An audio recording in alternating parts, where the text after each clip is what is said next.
Cheers, everybody. I just thought I'd put something up because I've just watched finally the BBC Disclosure documentary on BrewDog, a documentary which does touch some serious issues regarding the company. It makes some serious accusations towards one of its hierarchy, James Watt, and you know, I've never really been a fan of their beer. I'll be honest. I always thought that they're a company which have been a pioneer in craft beer, as opposed to leading, the pack in beer flavors and innovation of beer. For me, they've always been, you know, the beginning. They were at the beginning, and I've always seen them as a brewery which, for me, the money men took over and the quality of the beer diminished over the years. And I think a lot of beer reviewers out there would tend to agree with me that the quality of BrewDog beer is pretty piss poor.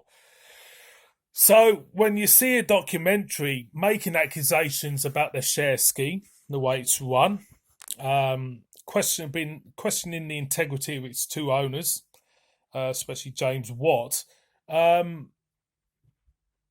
it does raise eyebrows for me of how much people can get sucked into some sort of ideology, because it came across to me this wasn't just a brewery. Was a brewery trying to ingrain a working like a lifestyle and an ideology on people, like an anti-establishment ideology, or a punk ideology, if you know what I mean, an anarchist in a way, which for me, looking at it, was kind of like piss poor. So, the first shocking thing I found out in this program, apart from the quality of the beer, because I think a lot of us out there have realised something has been afoot with BrewDog over the years, because the beer's been shite. But they started out as an anti-macro brewery. The two owners started to drop fat cats onto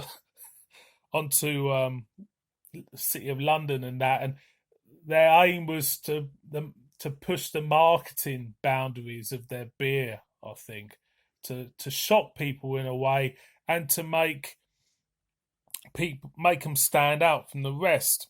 And it worked. It certainly did, because people started to take notice of BrewDog, saying that we hate Heineken, and and we hate all macro beers. It's all shit. We want decent beer, and it's just fair enough. I totally agree with them. We like to have good beer. We like to have breweries what produce good beer. So from that part of the documentary, I actually agree with them. I thought to myself, yeah, you're right, and I suppose it was a driving force for people to participate in the equity share scheme and that in the company. I never did. I nearly did, but I didn't do it. So over the years, they stuck to their guns, and for a few years, I think they produced some great beer. They really did, until the Tesco contract opened them up to a whole new world. And of course, when a brewery becomes more popular, boys and girls, shortcuts will be made in the brewing process. I'm sure they are. And of course, the quality of the beer tends to diminish, and the likes of me and many others on YouTube who review this stuff start to, get a bit pissed off with them. And I think that's what's happened. But then you start to question their integrity. And I suppose there was a lot of bad feeling from a lot of disgruntled employees there, and the way the company was run. I think it's one of them places, if you said something out of context, you would be punished for it. And that's what happened. But the most in this program, the most funniest scene I thought was I had this. They were interviewing all these workers, and they were, James Watt was, was saying how much he hates Heineken, he hates all the macro beer and everything. Then they discovered he had shares, over nearly £500,000 worth of shares in Heineken. You really couldn't kind of like make it up, could you?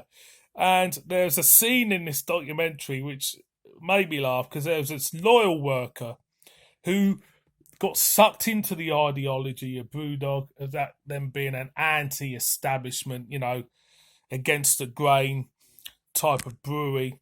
And this worker was dumbfounded when he found out that James Watt apparently had shares in Heineken when he's been spouting off all this time about how bad they are and how bad of a brewery they are and everything. And to be honest with you, I wasn't surprised, to be honest, because it's just something you wouldn't me. I'm not surprising. The bigger a company becomes, the bigger, the more, popular a product becomes, then things start the integrity of the beer and the company diminish. And that's exactly what happened, I think. And so I couldn't believe it when I found out in a documentary that he bought shares in Heineken. So then the documentary delved into, their exploits in America. I started to go on about, I'll say disgruntled ex-employees. It did come across that way, where they were saying, that, a couple of women thought there was, there was James Watt was copping off with a couple on a rooftop of a brewery in America and stuff. These are strong accusations, and to be honest, you really don't want to,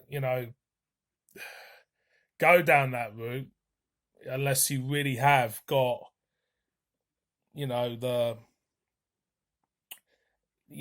everything, you got the proof to back it up, put it that way.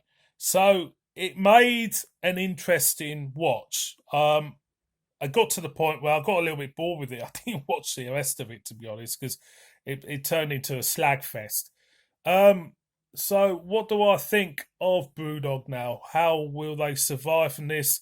Well, considering the whole of their, the whole of their line of beers and the whole ethos of the company is put onto advertising, it's going to hurt them big time.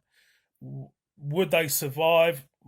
Only time will tell, obviously. I would say there'll be people out there who are so loyal to BrewDog that they will dismiss anything negative about them. Me personally, what do I think? Well, I'm not surprised to a degree in some of the accusations on this program, because I do think the beer is pretty piss poor. And I think the beer is a reflection on the company. Always thought that, like I say, the bigger a company gets, the worse as an employer it becomes, and it's certainly true with BrewDog. I can't really tell you where they go from here.